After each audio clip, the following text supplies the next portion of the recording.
Hello class, welcome to my channel Abhi 24। आज की class में हम स्टार्ट करेंगे भारतीय संविधान की अनुसूचियाँ, शेड्यूल्स ऑफ इंडियन कॉन्स्टिट्यूशन। भारतीय संविधान में टोटल 12 अनुसूचियाँ हैं। पहली अनुसूची में देश और 28 राज्यों का उल्लेख किया गया है। दूसरी अनुसूची में देश के विभिन्न पदाधिकारियों जैसे राष्ट्रपति, राज्यपाल, लोकसभा के अध्यक्ष और उपाध्यक्ष, राज्यसभा के सभापति एवं उपसभापति, विधानसभा के अध्यक्ष, उपाध्यक्ष, विधान परिषद के सभापति, उच्चतम न्यायालय और उच्च न्यायालयों के न्यायाधीशों को प्राप्त होने वाले वेतन, भत्ते और पेंशन आदि का उल्लेख किया गया है दूसरी अनुसूची में। तीसरी अनुसूची में उनके शपथ संबंधित प्रावधानों का उल्लेख किया गया है और चौथी अनुसूची में राज्यों तथा संघीय क्षेत्रों की राज्यसभा में प्रतिनिधित्व का विवरण दिया गया है। पांचवी अनुसूची, इसमें विभिन्न अनुसूचित क्षेत्रों और अनुसूचित जनजाति के प्रशासन और नियंत्रण के बारे में उल्लेख किया गया है पांचवी अनुसूची में। इसके बाद छठी अनुसूची में इसमें असम, मेघालय, त्रिपुरा और मिजोरम राज्यों के जनजाति क्षेत्रों के प्रशासन के बारे में प्रावधान किया गया है। सातवीं अनुसूची, इसमें केंद्र और राज्यों के बीच शक्ति के बंटवारे को लेकर प्रावधानों का उल्लेख किया गया है। आठवीं अनुसूची में 22 भाषाओं का उल्लेख है। नौवीं अनुसूची में भूमि सुधार संबंधित प्रावधानों का उल्लेख है। 10वीं अनुसूची में दल बदल संबंधित प्रावधान दिया गया है। 11वीं अनुसूची में पंचायतों का प्रावधान दिया गया है। 12वीं अनुसूची में नगर निकायों का प्रावधान दिया गया है। अब इनको याद करने के तरीके देख लेते हैं। भारतीय संविधान के अनुसूची में और भाग में दोनों में सबसे पहले देश और 28 राज्यों का उल्लेख किया गया है। उसके बाद ये जो 3 पॉइंट हैं ये पदाधिकारियों से रिलेटेड है। पदाधिकारी। दूसरी अनुसूची में पदाधिकारियों को मिलने वाले वेतन, भत्ते और पेंशन का उल्लेख है। तीसरी अनुसूची में उनके शपथ से रिलेटेड है। चौथी अनुसूची उनके राज्यसभा में सीटों के आवंटन को लेकर उल्लेख किया गया है। इसके बाद पांचवी और छठी अनुसूची, इसमें दोनों में जनजाति से रिलेटेड प्रावधानों का उल्लेख किया गया है। इसमें भी जनजाति है और इसमें भी जनजाति है। उसके बाद ये दोनों अनुसूचियाँ, 7वीं और 8वीं अनुसूची मोस्ट इम्पोर्टेंट है। 7वीं अनुसूची में केंद्र और राज्यों के बीच शक्ति के बंटवारे को लेकर उल्लेख किया गया है और 8वीं अनुसूची में 22 भाषाओं का उल्लेख है। उसके बाद 10वीं अनुसूची देखिए, 10वीं में द इसमें भी आ रहा है और दल बदल में भी द आ रहा है, तो इस तरह हम इसको रिलेट कर सकते हैं। 11वीं, इसके बाद 11वीं और 12वीं अनुसूची। 11वीं अनुसूची गांव के प्रशासन से संबंधित है और 12वीं अनुसूची शहर के प्रशासन से संबंधित है। तो इस प्रकार से हम इनको याद कर सकते हैं। अब इनको डिटेल में समझते हैं। पहली अनुसूची, भारतीय संविधान में पहली अनुसूची में भारत देश में विभिन्न राज्यों और केंद्र शासित प्रदेशों का उल्लेख किया गया है। जैसे वर्तमान में भारत की पहली अनुसूची में 28 राज्य और 8 केंद्र शासित प्रदेश का उल्लेख किया गया है। किसी भी नए राज्यों का उल्लेख या किसी केंद्र शासित देश का निर्माण के लिए पहली अनुसूची में संशोधन करना पड़ता है। संविधान के 69वें संशोधन के द्वारा दिल्ली को राष्ट्रीय राजधानी क्षेत्र घोषित की गई थी। दूसरी अनुसूची, भारतीय संविधान की दूसरी अनुसूची में पदाधिकारियों जैसे कि राष्ट्रपति, राज्यपाल, लोकसभा अध्यक्ष, उपाध्यक्ष, राज्यसभा के सभापति, उपसभापति, विधानसभा अध्यक्ष, उच्च न्यायालय एवं सर्वोच्च न्यायालय के न्यायाधीश, कैग आदि को प्राप्त होने वाले वेतन, भत्ते और पेंशन का उल्लेख किया गया है। संक्षिप्त में कहें तो दूसरी अनुसूची में विभिन्न पदाधिकारियों के वेतन, भत्ते और पेंशन का उल्लेख किया गया है। तीसरी अनुसूची, संविधान के तीसरी अनुसूची में विभिन्न पदाधिकारियों जैसे कि मंत्री, उच्च न्यायालय और सर्वोच्च न्यायालय के न्यायाधीश आदि के द्वारा ली जाने वाली शपथ ग्रहण के लिए तीसरी अनुसूची में प्रावधान किया गया है। संक्षिप्त में कहें तो तीसरी अनुसूची में शपथ से संबंधित है। चौथी अनुसूची, भारतीय संविधान के चौथी अनुसूची में राज्यसभा में विभिन्न राज्यों से सीटों का निर्धारण किया गया है। यह बहुत ही ज़्यादा महत्वपूर्ण है, जिसमें यह निर्धारित किया जाता है कि राज्य से राज्यसभा में कितनी सीटें आएंगी।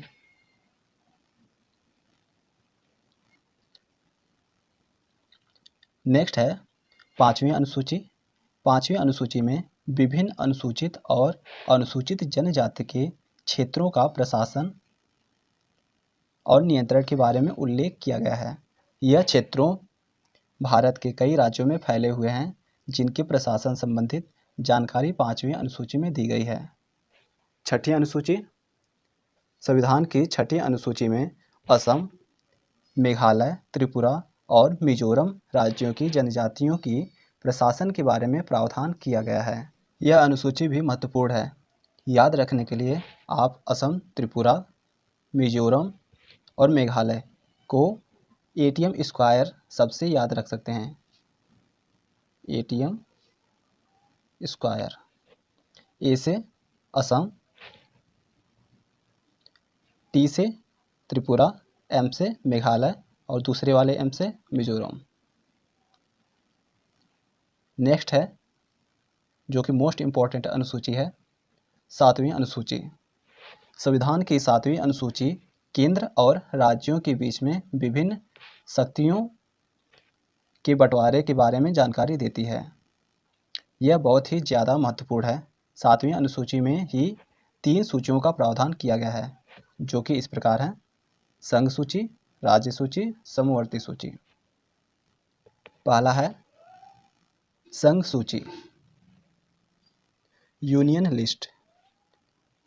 संघ सूची में वर्तमान में 100 विषय हैं, लेकिन मूल संविधान में 97 विषय थे। संघ सूची के विषयों पर संघ का विशेष अधिकार होता है। इन विषयों पर संसद, विधान, लोकसभा और राज्यसभा दोनों कानून बना सकती हैं। इसके अंतर्गत कौन कौन से विषय आते हैं, जैसे सिटीजनशिप, रक्षा, परमाणु ऊर्जा, लड़ाई और शांति, रेलवे, राजमार्ग, आरबीआई और मुद्रा, विदेश व्यापार, संघ लोक सेवा आयोग, आयकर, निगम कर आदि। याद रखने के लिए आप इनको इस प्रकार से रिलेट कर सकते हैं, जैसे सिटीजनशिप, ये तो केंद्र का ही पार्ट होगा। फिर उसके बाद जितने भी लड़ाई से रिलेटेड वर्ड हैं, जैसे रक्षा, फिर उसके बाद परमाणु, फिर लड़ाई और शांति, ये किस में आएंगे? संघ सूची में। फिर उसके बाद देखिए रेलवे और राजमार्ग, ये दोनों यातायात के साधन हैं, तो इस प्रकार से याद कर सकते हैं। फिर उसके बाद ये देखिए मुद्रा, फिर आयकर और निगम, ये तीनों एक दूसरे को रिलेट कर रहे हैं।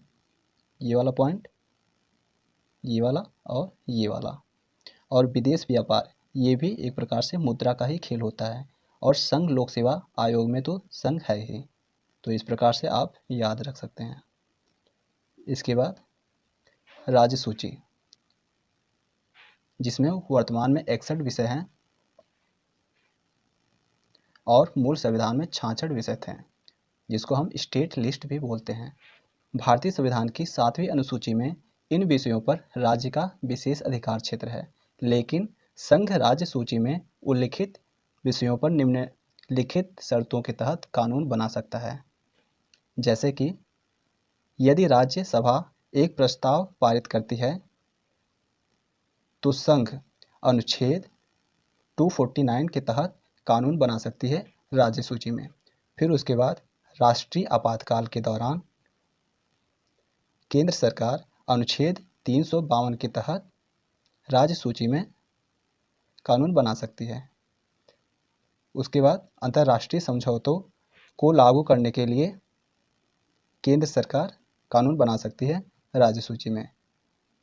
चौथा पॉइंट है जब राज्य इसके लिए अनुरोध करता है। पांचवा पॉइंट, राष्ट्रपति शासन के दौरान अनुच्छेद 356 के तहत केंद्र सरकार राज्य सूची में कानून बना सकती है।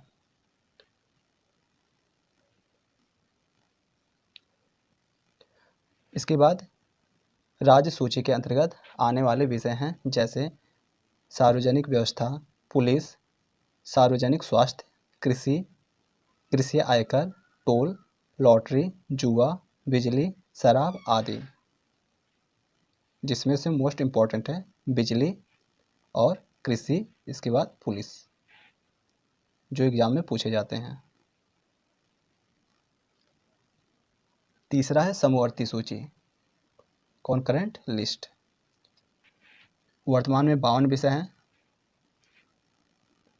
और मूल संविधान में 47 विषय थे। इसमें इन विषयों पर संसद और राज्य विधानमंडल दोनों कानून बना सकते हैं।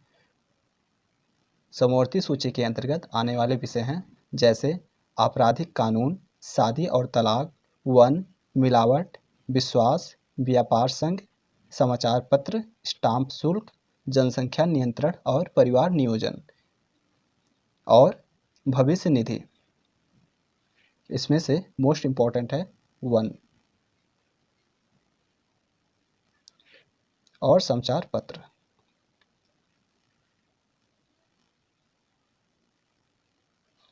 इसके बाद है 8वीं अनुसूची। संविधान की सबसे महत्वपूर्ण अनुसूची 8वीं अनुसूची है और परीक्षाओं में यहाँ से कई प्रकार के प्रश्न पूछे जाते हैं। संविधान की 8वीं अनुसूची में भाषाओं का उल्लेख किया गया है। वर्तमान में 8वीं अनुसूची में कुल 22 भाषाएं शामिल हैं। जब संविधान लागू हुआ था तब मूल रूप से 8वीं अनुसूची में 14 भाषाएं थीं, लेकिन वर्तमान में इसमें 22 भाषाएं हैं। इसमें समय समय पर कुछ भाषाओं को जोड़ा गया, जैसे कि 1967 में 21वें संशोधन के द्वारा सिंधी भाषा को 8वीं अनुसूची में जोड़ा गया। 1992 में 71वें संविधान संशोधन के द्वारा मणिपुरी, कोंकणी, नेपाली भाषा को इसमें जोड़ा गया। 2003 में 92वें संविधान संशोधन के द्वारा इसमें मैथिली, संथाली, डोगरी, बोडो भाषाओं को संविधान की 8वीं अनुसूची में शामिल किया गया। संसद संविधान में संशोधन करके कई नई भाषाओं को 8वीं अनुसूची में जोड़ सकता है तथा इससे हटा सकता है। भारतीय संविधान की 8वीं अनुसूची में सम्मिलित भाषाएं टोटल कितनी भाषाएं हैं? 22 भाषाएं।